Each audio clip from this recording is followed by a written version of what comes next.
Well, I was never really into cars until 2011, I think.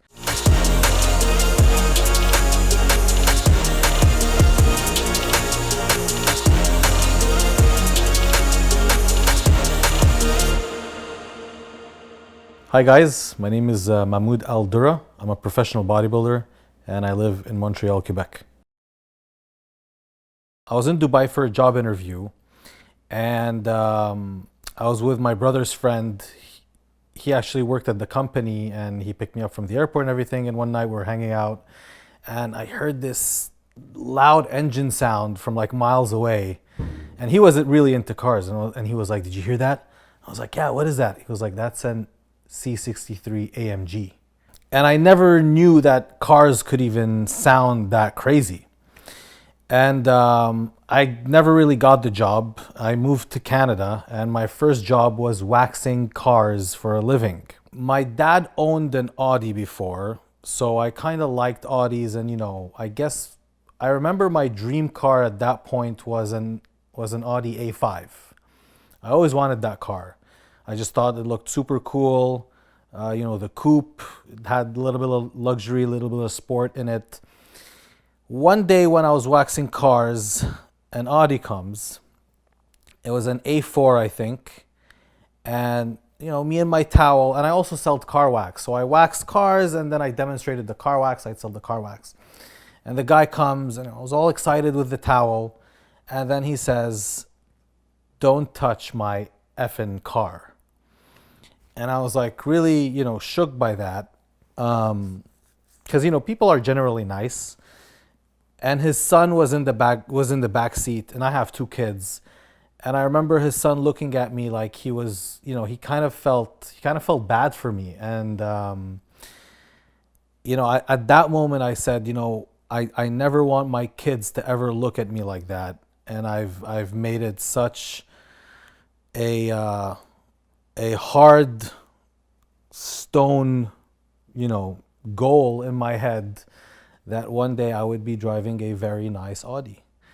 And I really only was hoped for an Audi A5 one day, but I guess business was, doing great. I worked very hard. I turned into a professional athlete, and my career took off. And then the first thing I thought of was, the supercars that I really like, the sound, that engine roar, and the Audi story. And I figured I'm gonna get the best Audi out there, and that's how I turned into the Audi R8 Plus. I didn't really have to do a lot of modifications to it. The car is already a V10 Plus, so it already has the spoiler. I just added a front lip.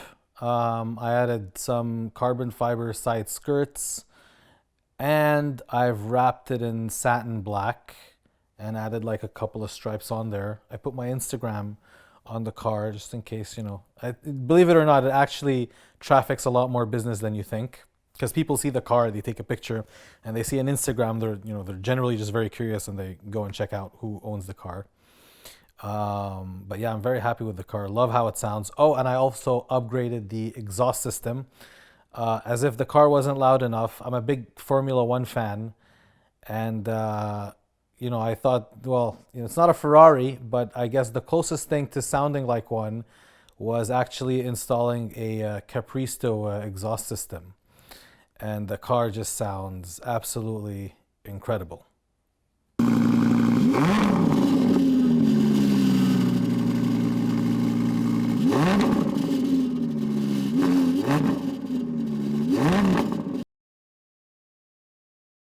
My ultimate dream car, Koenigsegg, man, the Regera.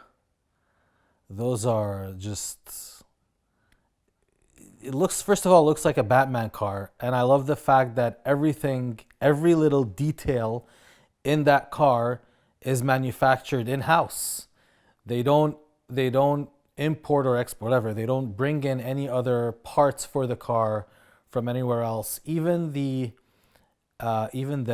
wheel mags are made in house of a special carbon fiber alloy to make the car lighter. They're just insane cars, and the manufacturer of Koenigsegg, the owner, I think is just an absolute genius. Paganis are cool, but I know like their engines are AMG, and I think they're more of the artsy cars of hypercars. LaFerrari, also one of my favorite cars, but I don't know. I told you I follow Formula One, and they've had a really bad year, and for some reason I just don't feel the same about Ferrari anymore, because they've really butchered their season in 2020. So yeah, Koenigsegg, man, that would be the dream car. It looks like a Batman car. I never really chased money. Um, a lot of pro bodybuilders don't actually make a good living. It's one of those very specific niches. I've just followed it out of passion. It's what I love doing. I have an engineering degree that I've never really used. I loved fitness, and I loved competing, and I never really thought or even had the idea that I'm chasing this to own cars or to ever make money out of it. I just chased it because I loved it. And I think if you follow really something you love doing every day, first of all, you'll never work a day in your life.